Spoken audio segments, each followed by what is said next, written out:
We'll just go by one by one, sir. Please come. Thank you. Please. No, sir. Good morning. Warm welcome to RIS. This year we are celebrating 25 years of ASEAN-India partnerships, starting with 1991 if you count. So 20 years of partnerships is very colorful. Throughout the year, we are doing so many activities. RIS had a very, very important event done in the middle of last year. EAM, Honorable External Affairs Minister, she addressed to us. She came here and we had a full house. Support of the Director General of RIS. We had a fantastic event done. Now, this is today what we thought, that RIS has been contributing immensely on the ASEAN-India relations starting in 1992, if you count our first official contribution through research findings. So Ambassador Devre, who is with us today, sir, told us, why don't you disseminate all our findings in a form of a whole full international conference. So that is the origin. He motivated us. Thank you very much, sir, for everything. So with that note, we start with the inaugural sessions with us, Director General RIS, Professor Sachin Chaturvedi, a very, very dynamic leader in our organizations. Then we will be listening to the opening address by our Vice Chairman, Ambassador Mohan Kumar. Special address will be given by Excellency Ambassador Suryo Dipro, Ambassador of Indonesia and India. And Ambassador Priti Sharan, because of her preoccupation and some important work, she said that she won't be able to make it. But certainly, we have an External Affairs Ministry representative. He will be speaking or he will be communicating her message. We will be releasing the compendium in the morning.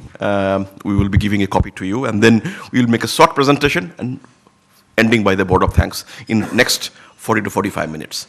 With that note, may I hand over the mic to our Director General, Professor Sachin Chaturvedi, to take care of the program. Thank you. Thank you, Prabir. Good morning to all and a very warm greetings for New Year. As Prabir mentioned, this year started at RIS with a lot of work on India-ASEAN partnership. Just last week, we were together, and there are participants here who were with us in Jakarta.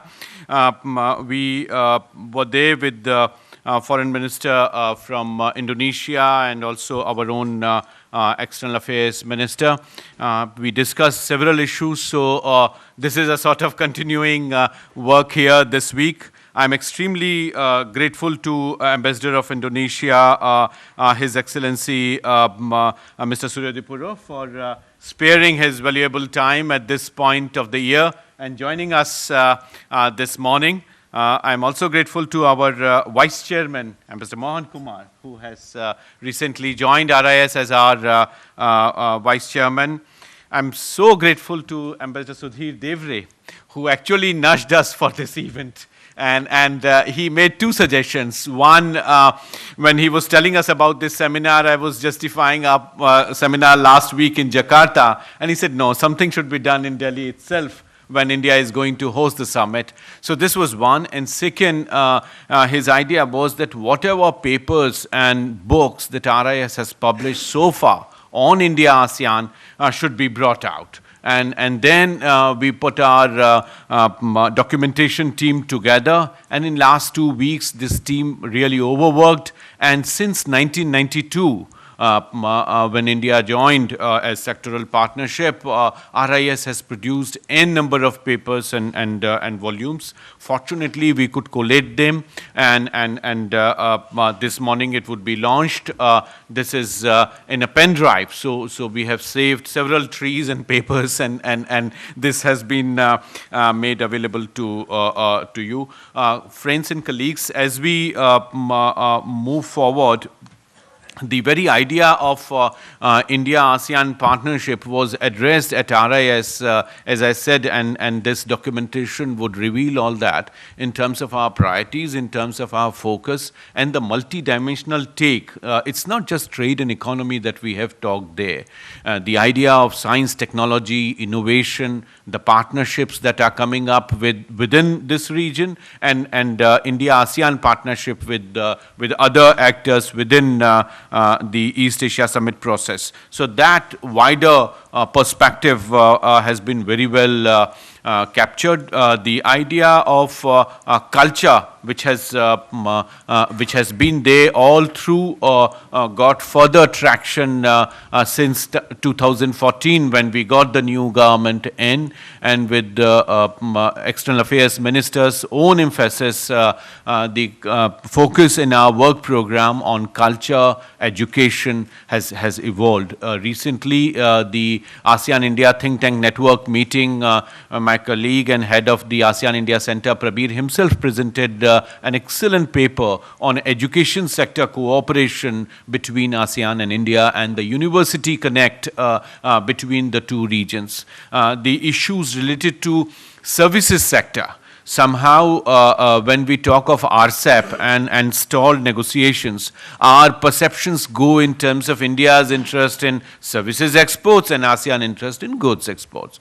That is not the scene. And we had excellent presentations in Jakarta, which brought out the fact that it is not just India which has interest in services sector, but if you see exports of ASEAN countries, they range from 37% to 75% of the services. So that's the preoccupied emphasis in the export basket of all the ASEAN countries. And there are 4 major ASEAN countries, including Your Excellency Indonesia, where the share of services sector has multiplied. Philippines, Singapore, of course, are in the higher range of 67 to 75%, but Indonesia itself is more than 50% in the export basket. So services is one area where all leading ASEAN economies and India, they have common interest. So this is one area which emerged as extremely important in this, and this has several imperatives for our cooperation. Our cooperation for evolving mutual recognition agreements, our idea of our commitments that are there in GATS, what is it that we can do, at least minimum to what we have committed in GATS to each other, what we can extend there. Singapore, of course, is almost 75%, but then there are issues that we can collectively address. Second issue is in terms of investment. And if you look at investment, there was an excellent paper presented in our network meeting from a scholar from Vietnam who presented about 169 projects that India is implementing in Vietnam. And hardly these facts come to our notice. So India as an investor in CLMV region is little known to some of us. So if 169 projects are coming out and they are implemented in Vietnam by our private sector across different areas, it is absolutely important for us to see how we can really move forward and consolidate some of these windows that are there. ASEAN's own initiatives like the ASEAN Framework Agreement on Services and similarly on investment, we need to see what kind of dimension it can provide for our cooperation in terms of strengthening the value chains. The actors like Japan, they are also playing an important role in the region. They are focusing on our Northeast through several projects that are there.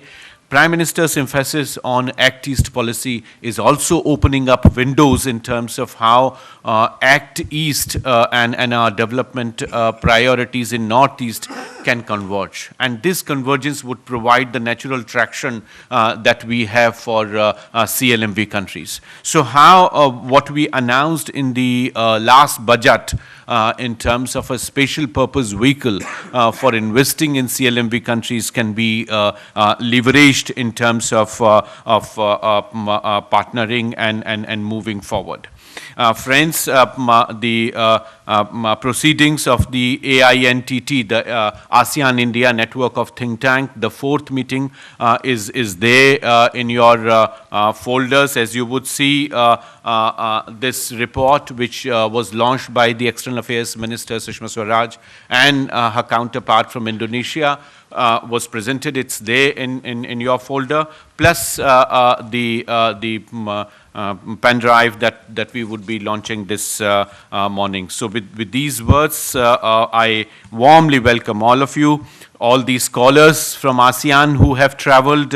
I'm so thankful to Sutipant for joining us despite of his health, and I'm grateful to Prabir for going right up to Bangkok and knocking his door, getting him here. This has really worked. Sutipant's presence here is absolutely helpful for us to get India-ASEAN partnership in a larger context going.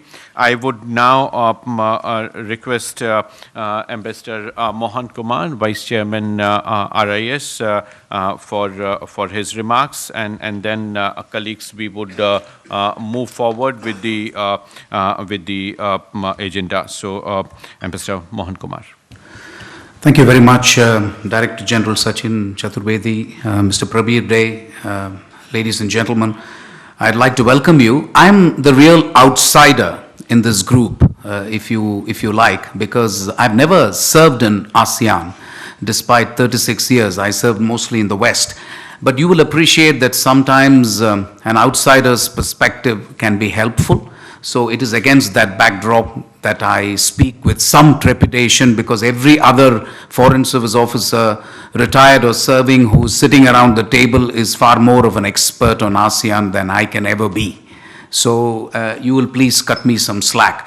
I will begin by saying that I'm extremely happy that Director General Sachin Chaturvedi and Professor Prabir Dey have organized this, because I can think of no institution more qualified than RIS to organize a conference like this. I'm grateful to Ambassador Devray for suggesting and pushing this idea, because I genuinely think when I read the papers given to me, RIS thought of this 1992. So my slogan for the day, and please bear in mind what I told you about me being an outsider, is that we've, I think, looked at East, we've acted East, and maybe now we should merge East. So that is my slogan. And when I say merger, I'm not talking of a geographical merger, but connectivity, economics, trade, investment. So I think that's the logical step in my view, okay?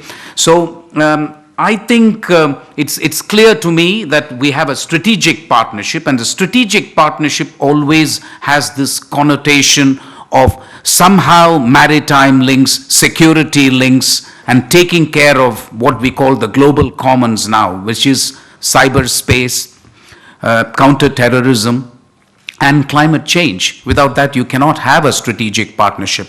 But I will now talk about what I expect as an outsider from this one-day conference. I think this conference is absolutely justified in celebrating the trajectory of ASEAN and India. It is true we started off as a sectoral partner and then proceeded to becoming a strategic partner. So it's a partnership that is, I think, extremely crucial. What I would nevertheless like the conference to do is also be somewhat self-critical. You know, this FTA that we have had with ASEAN is, I think, fantastic. It has led to an increase in trade which can only be described as exponential. The question, therefore, from our side, which should be addressed by the conference, is why is India not using more of this FTA? They are using it. Why are we not using it?